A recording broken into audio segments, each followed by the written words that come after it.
ወላሂ ነው የምላችሁ።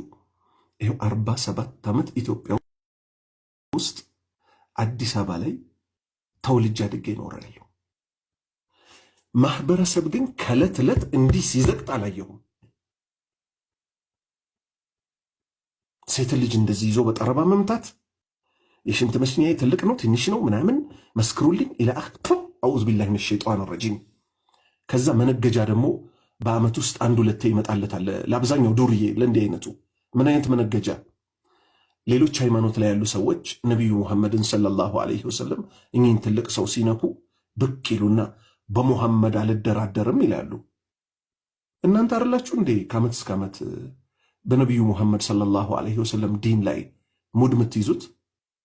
ሴት በጠረባ የት ሀገር ነው ያየ ነው? ላይክ ፍለጋ ሴት በጠረባ ሴቷ ላይክ ፍለጋ ሙስሊም ነኝ እያለች የክርስቲያን ነጠላ መልበስ። ላ ሐውለ ወላ ቁወተ ኢላ ቢላህ። እንዲህ አይነት ነብስን ከመሸጥ አላህ ይጠብቃል። እንዲህ አይነቱ ምግብ ባይበላስ በእንዲህ አይነት ማስታወቂያ የሚገኝ ገንዘብ አረ በአፍንጫችን ይውጣ። እንጀራ በበርበሬ ይጣፍጣል። የድሃ እንጀራ በሽሮ፣ ዳቦ በስኳር፣ ዳቦ በሙዝ፣ ሎሚ በደስታ ከረሜላ። የድሮ በቃ ሙድ ላይ ዲን ላይ ሙድ ሳይዙ በቃ የድሮ የድሃ ህይወት ዋሰይ። ዛሬ በግድ ታዋቂ ካልሆን እየተባለ ሰው እኮ በደህና ነገር ታዋቂ ይሆናል። አላህን በማመፅ ታዋቂ ይሆናል። እስቲ የመጨረሻ ነጥብ ላንሳላችሁ። አንድ ወንድም እዚህ ቲክቶክ ላይ ከነበሩ ልጆች ሞቷል። አላህ ይዘንለት፣ አላህ ቀብሩን ያስፋው። ደስ ደስ የማይሉ ነገሮች ይሰራ ነበር፣ ይዘፍን ነበር። ሲሞት ቀጥታ ሰዎች እየገቡ ምን አሉ? በአላህ ስም ይዘናችኋል፣ ዱት ስቲች ሼር ምናምን ላይክ እንዳታደርጉ አሉ። ለምን ሲባል ላይክ ስቲች ዱት ምናምን በተደረገ ቁጥር ምን ይሆናል አሉ? ወደ ላይ ወጥቶ ቲክቶክ እንዳያስተዋውቀውና ወንጀሉ እንዳይበዛበት አሉ። ብንሞታው የምንፈልገው ምንድን ነው? አሁን እቺ ሀያት የምትባለው እህት ተደጋግሞ ይነገራታል፣ አትሰማም እንጂ ማለት ነጠላ ለብሳ አንቺም በሃይማኖትሽ እኔም በሃይማኖቴ የሚለውን የቴዲን ዘፈን ብትሞት ላይክ አድርጉላት ነው የሚባለው? ሼር ታፕታፕ ዱት አድርጉ ነው የሚባለው? አይደለም። ሰይዶ እንደዚህ በጠረባ ሴቶች የሚለውን እንትኔ ትንሽ ነው ወይ አይደለም ወይ የሚለውን ይሄን የህፃን ቃል አረኔ አውዝ ቢላሂ ሚነ ሸይጣን ረጂም መድረሳ ላይ ያስተምራለሁ ምናምን ህፃኖች እንኳን እንደዚህ አይሉ።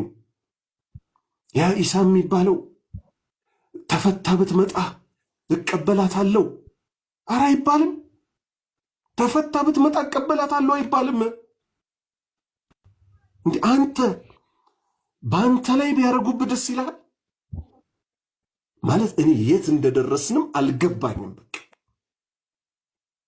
ስለዚህ ቲክቶክ የሚባለው ሚዲያ ለአጥፊዎች ቁጥር አንድ ዱላ አቀባይ ህዝቡ ራሱ ነው። እስቲ አላህን ፈርተን ላይክና ፎሎ ያደረግናቸውን ሰዎች እያንዳንዱ ነገራቸውን ወደ አላህ መንገድ እስኪመለሱ ድረስ ምን ልናደርግ አይገባም?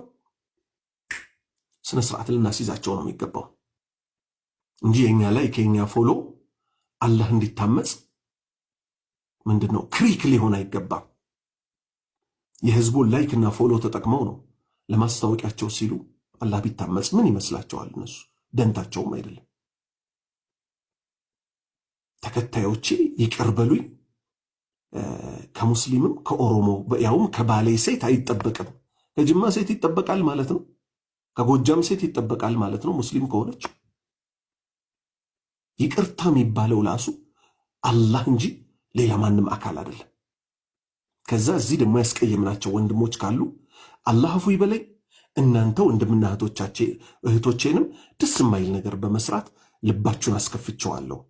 አላህ ይታረቀን፣ አላህ ይመልሰን፣ አላህ ተውበት ይስጠኝ ነው የሚባለው። ሚዲያው በአግባብ አይደለም ሰው እየተጠቀመው ያለው። እኔ ከስንት አንዴ ቲክቶክ እመጣለሁ ፖስት አድርጌ እወጣለሁ እንጂ ሐቂቀተን ዲሊት ባደርገው ሁሉ ደስ እስኪለኝ ድረስ ግን ሽርክ ምናምን እዚህ ስለሚለቀቅ ደግሞ ለቀቄ ጥዬ እወጣለሁ እንጂ ቲክቶክ የሰው ኢማን ሚነጥቅ ልብ የሚያሳምም ህዝቡ እዚህ ደርሷል የሚያስብል ሚዲያ ነውና በአግባቡ እንጠቀመው። አላህ ደግሞ ይታረቀን። አላህ እውነተኛ ሰዎች ያደርገን።